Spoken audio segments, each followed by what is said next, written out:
Hello guys, कैसे हैं आप लोग। मैं रिक्की और हमारे यूट्यूब चैनल निर्मला निर्वाण क्लासेस में आप सभी का हार्दिक स्वागत है।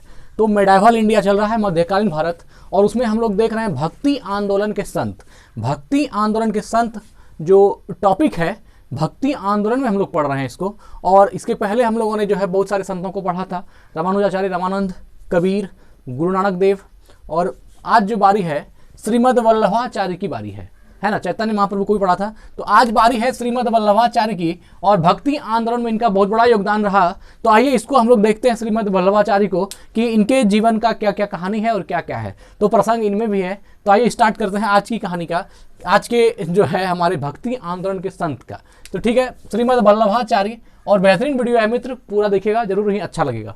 क्या है पहला, तो इनका जन्म कब हुआ था, है ना, 1479 ईस्वी में। श्रीमद वल्लभाचार्य का जन्म कब हुआ था, 1479 ईस्वी में, चंपारण वाराणसी में। कहाँ हुआ था, चंपारण वाराणसी में हुआ था। जो ये किस परिवार से थे, एक तेलुगु परिवार में इनका जन्म हुआ था। ये एक तेलुगु परिवार से थे। तो कब जन्म हुआ, 1479 ईस्वी में, चंपारण वाराणसी में, है ना, तेलुगु परिवार में। तो यह जो चंपारण है, यह चंपारण वाराणसी कहाँ पर है, तो यह छत्तीसगढ़ में है ना। छत्तीसगढ़ के पास चंपारण वाराणसी में है, यह छत्तीसगढ़ का चंपारण है। तो आइए स्टार्ट। तो इसमें यह जो इनके साथ जो एक कहानी है जुड़ी हुई, कि जब तेलुगु परिवार में ऐसा माना जाता था कि 100 यज्ञ कराने के बाद जो है उनके घर में एक देव पुरुष का जन्म होता था। तो इस तरह करके जो इनके पिता थे लक्ष्मण भट्ट, कौन थे, लक्ष्मण भट्ट, और माता यल्लमगरु थे। माता कौन थी, यल्लमगरु थी, और इनका विवाह लक्ष्मी के साथ हुआ। ठीक है, तो ये तो देखेंगे। तो इनका पिता जो है लक्ष्मण भट्ट थे। तो इनके पिताजी के जो पहले से पूर्वज थे, उन्होंने 100 यज्ञ किया था, लेकिन उसके बावजूद भी जो है 100 यज्ञ पूर्णे में कुछ बाकी था। एक यज्ञ जो है इनके फादर लक्ष्मण भट्ट ने किया, और इन्होंने आशा की कि मेरे यहाँ जो है पुराने विचारधारा के अनुसार कि 100 यज्ञ होने के बाद मेरे यहाँ भगवान का अवतार होगा। तो उनके बाद जो है एक ईश्वर का जन्म होना चाहिए, ऐसा उन्होंने माना था कि ईश्वर अवतार लेंगे मेरे घर में। अब क्या सही क्या जो भी है, तो ऐसा कहा गया। लेकिन जिस समय इनका जन्म हुआ, ऐसा कहा जाता है कि वो जो इनके फादर थे लक्ष्मण भट्ट, यह काशी में थे, और काशी में जब मुस्लिम आक्रमण होने का भय बना हुआ रहता था, तो उस आक्रमण के चलते जो है वह वहां से काशी को छोड़ करके, है ना, वो आंध्र प्रदेश की ओर चले आए। आंध्र प्रदेश चल दिए, और आंध्र प्रदेश की ओर जब चल दिए, तो आंध्र प्रदेश से इनकी जिस समय वो काशी छोड़ करके चले, तो उनकी जो माँ थी यल्लमगरु, ये प्रेग्नेंट थी, और इनको जो है उस भय से वहां से काशी से चल करके आंध्र प्रदेश से आगे चल के छत्तीसगढ़ गए। और छत्तीसगढ़ में ही यह स्थान था जो है चंपारण वाराणसी। छत्तीसगढ़ में रायपुर के पास स्थान था चंपारण वाराणसी, और वहीं पर इस बच्चे का जन्म हुआ। कहता है कि जब इनका जन्म हुआ, श्री वल्लभाचार्य का जब जन्म हुआ, तो उनकी माँ बहुत ज्यादा थकी हुई थी, चूंकि पैदल यात्रा करनी थी, ऊपर से वो जो है प्रेग्नेंट महिला थी, एक गर्भवती महिला थी, तो उनको चलने में भी मुश्किल था। लेकिन उसके बावजूद भी वो चलती रही, लेकिन फिर भी वो चलती रही उतने थकान के बावजूद भी। और उनके बाद जो है उन्होंने लास्ट में छत्तीसगढ़ रायपुर में चंपारण में जाकर के एक बालक को जन्म दिया, जिनका जब जन्म हुआ, श्री वल्लभाचार्य का जब जन्म हुआ, तो ना वो हंसे ना रोए, मतलब कि न्यूट्रल, उदासीन प्रकृति के थे। और वहाँ जो है जरा सा भी उनमें ना रोने का, जो बच्चा अक्सर जन्म लेता है तो वो रोता है, लेकिन वैसा कुछ भी नहीं था, और हंसे भी नहीं। और इससे क्या हुई, रात थी, और जब दोनों पति पत्नी ने, अर्थात लक्ष्मण भट्ट ने और यल्लमगरु ने, दोनों ने जब देखा, तो उनको लगा कि मेरा बेटा जो है मृत है, यह एक मृत बच्चा है। इसलिए उसने क्या किया, उनको दूर जा करके एक जंगल में, एक पेड़ के खोटर में, जो पेड़ होता है उसके बीच में जो नहीं गैप हो जाता है, उसके बीच में उस बच्चे को रख दिया, और वहां से वो वापस चले आए रायपुर। तो लेकिन जब ऐसा हुआ, तो रात में जब वो उनका जो लक्ष्मण भट्ट थे, जब ये सो गए, तो सोने के बाद इनकी पत्नी तो नहीं सोगी, क्योंकि माँ थी, वो रोती रही बेचारी, मतलब आधी रात तक रोती रही। और लास्ट में जो है उनका यही कहना था कि अगर ईश्वर का जन्म होना था, तो क्या ये मृत बालक, यह ईश्वर कैसे हो सकता है। तो रात में जो लक्ष्मण भट्ट था, इनको स्वप्न आया कि जिस बालक को तुम अभी अभी कुछ देर पहले जो पेड़ के खोटर में रख के आए हो, वह बालक मृत बालक नहीं है, वह साक्षात भगवान कृष्ण का रूप है, और उसको जाओ और उसको ले करके आओ, वह मरा हुआ नहीं है। तो ऐसा सोच करके जब लक्ष्मण भट्ट और उसकी वाइफ, कुछ ही दूर में था वो जंगल, तो वहाँ गए, और वहाँ जाकर के देखा, तो जिस खोटर में उसको रखा गया था, उस पेड़ के चारों तरफ एक अग्नि थी, और उसके बीच में वो बच्चा था। उस आग के बीच में बच्चा था ताकि कोई वहां तक इन ना कर सके। तो जहां तक लक्ष्मण भट्ट डर गए और अंदर ना घुसे, लेकिन माँ तो माँ होती है, जब उसने बच्चे की हलचल को देखी तो वह उस आग में भी घुस गई और अपने बच्चे को उठा करके बाहर लाई और उस बच्चे को अग्नि का रूप नाम समझ करके, चूंकि अग्नि उसके चारों ओर थी इसलिए उसका नाम वल्लभ रखा गया, उसी से संबंध करके जो है उसका नाम वल्लभ रखा गया और वल्लभ ही हो गया उनका नाम। तो जब वहां से पुत्र को लेकर के आई तो वह फूले नहीं समाई, वह इतना खुश हुई कि हर मतलब बेसुध हो गई खुशी से कि कोई बच्चा मृत था, वो कैसा ऐसा हो सकता है। लेकिन रियल बात है कि बच्चा मृत नहीं था, हो सकता है कुछ अचेत अवस्था में हो, इसलिए इन लोगों को लगा होगा कि वो मृत हो गए। तो इस तरह थे वल्लभाचार्य का बचपन। तो ठीक है, पिता का नाम क्या था? लक्ष्मण भट्ट, और माता का नाम येल्लमगरु। इनका विवाह लक्ष्मी के साथ हुआ, बहुत कम ही उम्र में शादी हो गई थी लक्ष्मी के साथ। इनके 2 पुत्र थे, एक था गोपीनाथ, है ना, जिनका जन्म 1511 ईस्वी में हुआ, और दूसरा पुत्र था विट्ठलनाथ, जिनका जन्म 1516 ईस्वी में हुआ। तो एक 1511 ईस्वी में जन्म हुआ गोपीनाथ का, और दूसरा पुत्र 1516 ईस्वी में किसका जन्म हुआ? विट्ठलनाथ का जन्म हुआ। आगे देखते हैं। इन्होंने गंगा यमुना संगम के समीप अरैल नामक स्थान पर अपना निवास स्थान बनाया। कहां अपना निवास स्थान बनाया? तो गंगा और यमुना के संगम के समीप अरैल नामक स्थान पर अपना निवास स्थान बनाया। वल्लभाचार्य ने भक्ति साधना पर विशेष जोर दिया। वल्लभाचार्य ने भक्ति साधना पर बहुत ही विशेष जोर दिया। ऐसा कहा जाता है कि भक्ति साधना से जुड़ी एक बात थी कि वल्लभाचार्य को पुस्तकों से बहुत ज़्यादा रुचि थी। जिस उम्र में बच्चे खेलते कूदते हैं उस उम्र में भी वो पुस्तक से, किताबों से बहुत ज़्यादा लगाव था और हरदम जो है बुक पढ़ते रहते थे। भक्ति साधना से जुड़े या धर्म से जुड़े वो बुक का जो हमेशा स्टडी करते थे। और कहा जाता है कि बाद में जब यंग हो गए, संन्यास वगैरह ग्रहण किया, तो इन्होंने 3 बार पूरे भारत का भ्रमण किया, है ना। 3 बार पूरे भारत का भ्रमण किया, जिसे पृथ्वी परिक्रमा भी कहते हैं। और 3 बार जो भ्रमण किया तो बिना पादुका का किया, अर्थात कोई भी चप्पल या कोई भी चीज पैर में पहना नहीं, वह जो है खाली पैर पूरे भारतवर्ष का 3 बार चक्कर लगाया। तो इसी क्रम में एक बार कहा जाता है कि वह जो है एक संत, कहीं बहुत संतों का जो है समूह था, उसमें उन्होंने भाग लिया। बहुत सारे संत आए थे, तो उसमें वल्लभाचार्य जी भी उसमें सम्मिलित हुए और उसमें 4 प्रश्न किया गया था। वहां के शासक के सामने 4 प्रश्न किया गया था। पहला प्रश्न था कि जो है सबसे मुख्य शास्त्र कौन सा है, सबसे मुख्य शास्त्र कौन सा है। दूसरा था कि सबसे जो है मुख्य प्रमुख देव कौन सा है। और तीसरा प्रश्न था कि सबसे प्रमुख कर्म कौन सा है। और चौथा था कि सबसे मुख्य सेवा कौन सी है। तो यह 4 प्रश्न था और इन चारों प्रश्नों का उत्तर जो है सबने दिया, लेकिन वो संतुष्टिदायक नहीं रहा। लेकिन जब बात वल्लभाचार्य की आई तो इन्होंने उत्तर दिया और इन्होंने कहा कि जो पहला जो प्रश्न था वह था कि सबसे प्रमुख जो है आपका, कि सबसे प्रमुख शास्त्र कौन सा है। तो उन्होंने श्रीमद् भागवत गीता को, है ना, सबसे शास्त्र श्रीमद् भागवत गीता का ही नाम लिया कि वह जो है भगवान कृष्ण द्वारा कही गई वो श्रीमद् भागवत गीता श्लोक है जो कि कृष्ण द्वारा कही गई है और उससे पवित्र, उससे पाकीज़ा कोई भी शास्त्र धरती पर नहीं है। एक आंसर यह था। दूसरा था कि सबसे प्रमुख देव कौन सा है, उन्होंने भगवान कृष्ण को ही सबसे बड़ा देव बताया। और तीसरा था कि भगवान की जो है सबसे आप मंत्र कौन सा है, तो उन्होंने बताया सबसे मुख्य मंत्र हरि नाम है। हरि का नाम, भगवान कृष्ण का नाम लेना ही, कृष्ण कृष्ण करना ही सबसे बड़ा मंत्र बताया। और चौथा जो प्रश्न था उनका कि सबसे बड़ा कर्म क्या है, तो उन्होंने कहा भगवान की सेवा, ईश्वर की सेवा ही सबसे बड़ा जो है कर्म है। तो यह चारों आंसर दिया और इससे क्या हुए, वहां के लोग बहुत संतुष्ट हुए, सबको यह बात सही लगी कि इन्होंने सही कहा। लेकिन उसके बावजूद भी उस समूह में कुछ ऐसे लोग थे जिनका मानना था कि ये नहीं है, ये गलत है, ये आंसर सही नहीं है। तो इसकी आखिर इसका ये कैसे मालूम हो, इसका साक्ष्य क्या मिले, इसका एविडेंस क्या हो कि जो इन्होंने कहा वो सही है। तो इसके लिए क्या किया गया, एक कलम दवात को जो है एक मंदिर के जगन्नाथ, ये श्रीनाथ मंदिर के जो है एक मंदिर के पास कागज कलम और दवात को जगन्नाथ मंदिर के अंदर रख दिया गया और पट को लॉक कर दिया गया। तो उस जगन्नाथ मंदिर के अंदर जब कागज कलम और दवात को रख दी गई तो वहां पर अपने आप जो है कुछ समय के बाद उस कागज पर एक श्लोक उकेर गया, एक श्लोक जो है उसके ऊपर लिखा गया, अपने आप लिखा गया। और उसमें वही चारों आंसर था जो कि वल्लभाचार्य ने दिया था।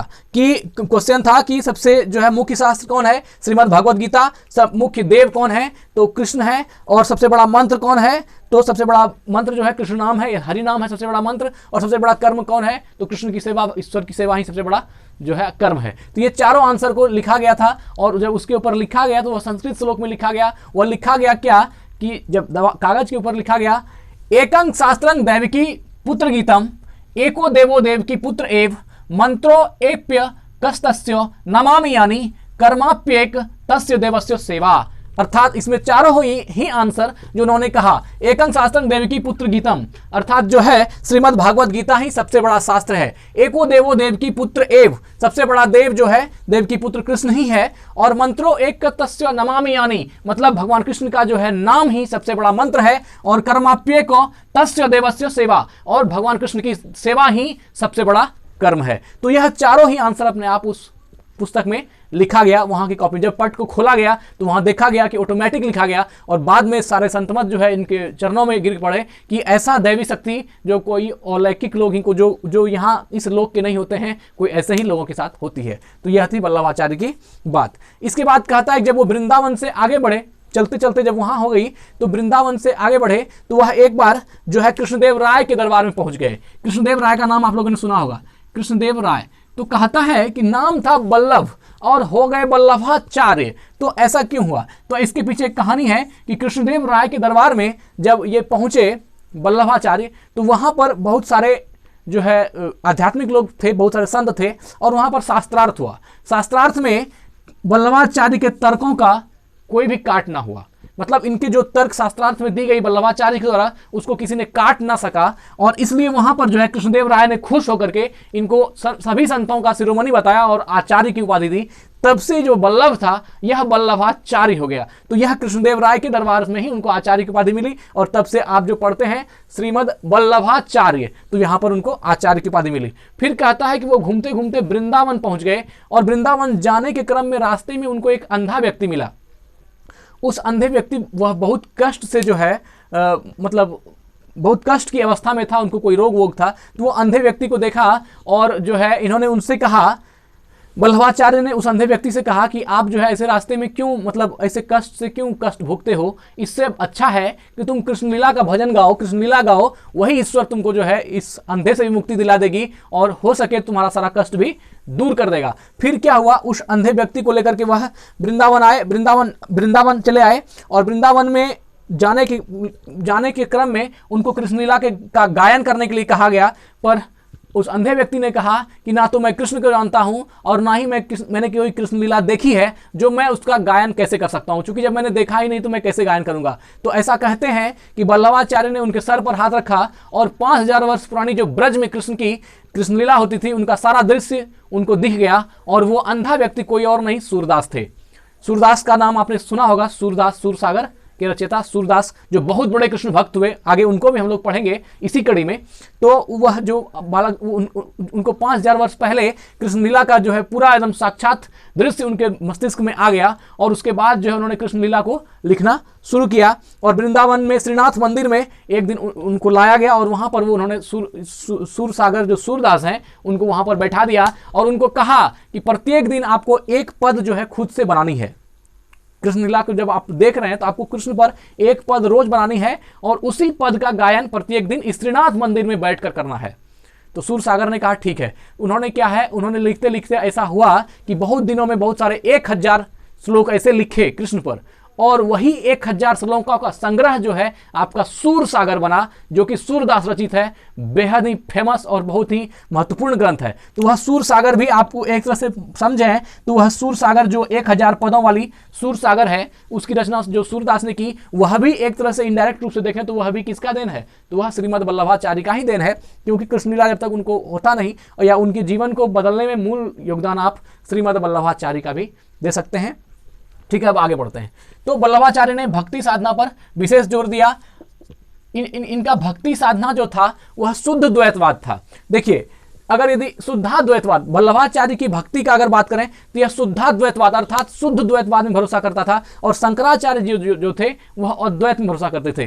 तो अब देखिए, शुद्धाद्वैतवाद और अद्वैतवाद में क्या अंतर है? शुद्धाद्वैतवाद है जो भक्ति के आधार पर है ना, भक्ति के आधार पर आध्यात्मिक जीवन को ईश्वर के मार्ग में डाल करके मुक्ति के लिए प्रयास करता है, वह शुद्धाद्वैत है। और जो अद्वैतवाद है वह ज्ञान के मार्ग से ईश्वर तक पहुंचने का रास्ता खोजता है, वह अद्वैत है। तो अद्वैत है जो शंकराचार्य वाला है, और शुद्धाद्वैत है जिनका प्रणेता कौन है, श्री वल्लभाचार्य है। यह भक्ति बेसिस है, मतलब भाव प्रधान है और भाव बेसिस है। आज जो आप घर में पूजा पाठ करते हैं या ईश्वर की माँ दुर्गा की आराधना करते हैं, ये सारा क्या है, तो यह द्वैतवाद ही है। और वह शुद्धाद्वैतवाद जो है भक्ति रस को ही अपना सब कुछ मानता है। उनका मानना है कि आदमी इतना तुच्छ है कि वह ज्ञान की दृष्टि से वहां तक नहीं पहुंच सकता, मुक्ति तक नहीं पहुंच सकता। लेकिन शंकराचार्य का कहना है कि जब तक ज्ञान नहीं होगा, खुद के स्वरूप का ज्ञान नहीं होगा, तब तक वह मोक्ष को नहीं पा सकता है। तो दोनों ही अपने अपने जगह सही है।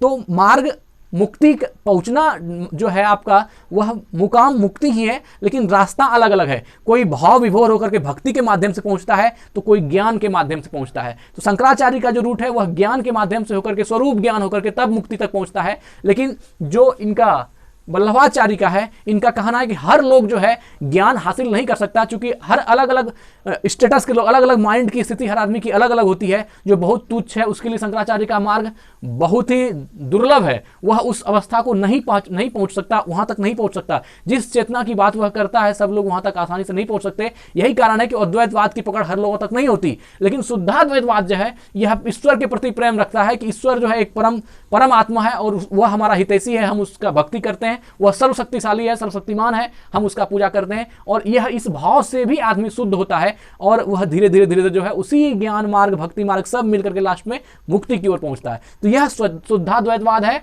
जो भक्ति भाव पर निर्भर होकर करता है। तो यह मीरा वगैरह जो आप देखते हैं, ये सभी जो है इसी दर्शन से संबंधित थे। ठीक है, अब आगे बढ़ते हैं। तो वल्लभाचार्य ने भक्ति साधना पर विशेष जोर दिया। इन्होंने भक्ति को मोक्ष का साधना बताया। देखे ना, इसने भक्ति को मोक्ष का साधना बताया, और शंकराचार्य के अद्वैत दर्शन ने ज्ञान को मोक्ष का मार्ग बताया। ज्ञान मतलब स्वरूप ज्ञान, वह भी सही है और यह भी सही है, दोनों ही जाना दोनों को मोक्ष पर ही है ना। कर्म योग, ज्ञान योग, भक्ति योग, यह जितना भी है सब उसी रास्ते पर जा करके मिलता है, सब मोक्ष में ही, बस तरीका अलग अलग है। आदमी का जो है क्वालिटी भी 4 तरह की होती है, तो उसी प्रकार जो है अलग अलग बांटा गया है। राजयोग है, वह भी ईश्वर की मुक्ति तक ले आता है, वह उसके लिए है जो कि समर्थ है, शक्तिशाली है, यंग है, वो थोड़ा राजयोग प्राणायाम वगैरह कर सकते हैं, उनके लिए है। भक्ति योग है जो आदमी भाव प्रधान जन्म लेता है। कोई आदमी होता है कि छोटी मोटी बात पर भी भाव विह्वल हो जाए, तो जो भाव प्रधान लोग हैं उनके लिए भक्ति योग है। राजयोग, भक्ति योग। कर्म योग वह है जो बहुत मेहनती और बहुत कर्म करने में जो प्रकांड होते हैं, उन लोगों के लिए कर्म योग है ना। भक्ति योग, राजयोग, कर्म योग, और एक है ज्ञान योग। ज्ञान योग में क्या होती है, बहुत बड़े बड़े तर्कों को और बहुत बड़े विचारों को अपने मस्तिष्क में रख करके उसको साधना होता है, और साधते साधते वह इसी एकात्म रूप में जो है कि पूरा ब्रह्मांड ब्रह्म है, इसको मान करके वह मुक्ति की ओर बढ़ता है। तो मूल रूप से सिद्धांत अलग नहीं है, सब देखने में लगता है, लेकिन सबका जो है एक ही उद्देश्य है, वह पहुंचना मुक्ति पर ही है। तो जैसे जैसे आदमी की कैटेगरी होती जाती है, वैसे वैसे जो है भक्ति की प्रणाली भी अलग अलग होती जाती है। चलिए, तो इन्होंने भक्ति को मोक्ष का साधन बनाया। इनके भक्ति मार्ग को पुष्टि मार्ग कहते हैं। इनके भक्ति मार्ग को पुष्टि मार्ग कहते हैं। और देखिए, पुष्टि मार्ग क्या है, कृष्ण को ब्रह्म समझना और उनकी भक्ति में लीन रहना ही पुष्टि मार्ग का आधार है। अब देखिए, इनका पुष्टि मार्ग जो है, इनके भक्ति मार्ग को पुष्टि मार्ग कहते हैं। पुष्टि मार्ग में अपने आप को ईश्वर से छोटा तुच्छ समझा जाता है और ईश्वर को ही सम्राट समझा जाता है। इसी को समझ करके जो भक्ति की जाती है वो क्या है, पुष्टि मार्ग है। और ये किनका है, श्रीमद वल्लभाचार्य का पुष्टि मार्ग है। ठीक है, तो इनके भक्ति मार्ग को पुष्टि मार्ग भी कहते हैं। सूरदास वल्लभाचार्य के शिष्य थे। आपने अभी हमने जो आगे प्रसंग सुनाया उसमें कहा ना कि वृंदावन जाते हुए सूरदास मिले थे, तो वो सूरदास क्या हुए, श्री वल्लभाचार्य के शिष्य थे, और जो है उनके प्रति बहुत उनको श्रद्धा थी सूरदास को, और बाद में सूरदास भी उतने ही बड़े संत हो गए। आगे देखते हैं। विट्ठलनाथ को अकबर ने गोकुल और जैतपुरा की जागीर प्रदान की थी। आप पढ़ चुके हैं कि विट्ठलनाथ जो है और गोपीनाथ, ये दोनों वल्लभाचार्य के पुत्र थे। तो उसी में कहा गया है कि विट्ठलनाथ को किसने, अकबर ने गोकुल और जैतपुरा की जागीर प्रदान की थी, है ना। गोकुल और विट्ठल को अकबर ने गोकुल का और जैतपुरा की, है ना, गोकुल और जैतपुरा की जागीर प्रदान की थी। कृष्ण को ब्रह्म समझना और उनकी भक्ति में लीन रहना ही पुष्टि मार्ग का आधार है। ये बेहतरीन है। आप जो है ज्ञान कांड में जाएंगे तो बहुत लंबा, सबके लिए वो नहीं है, लेकिन भक्ति वाला एक ऐसा है जो आदमी मूर्ख भी है लेकिन ईश्वर को महान समझकर भक्ति करता है, तो वह धीरे धीरे जो है उसकी हृदय भी पवित्र होती है और वह भी मुक्ति तक पहुंचता है। तो ठीक है मित्र, आज जो है हम लोगों ने भक्ति आंदोलन के संत में श्रीमद वल्लभाचार्य को देखा, और अगला जो टॉपिक होगा हमारा, अगला जो संत होगा उनका क्रम होगा तुलसीदास, गोस्वामी तुलसीदास जी को हम लोग अगली वीडियो में देखेंगे। तब तक स्वस्थ रहें, अपना ख्याल रखें, वृद्धजनों की सेवा करें। धन्यवाद।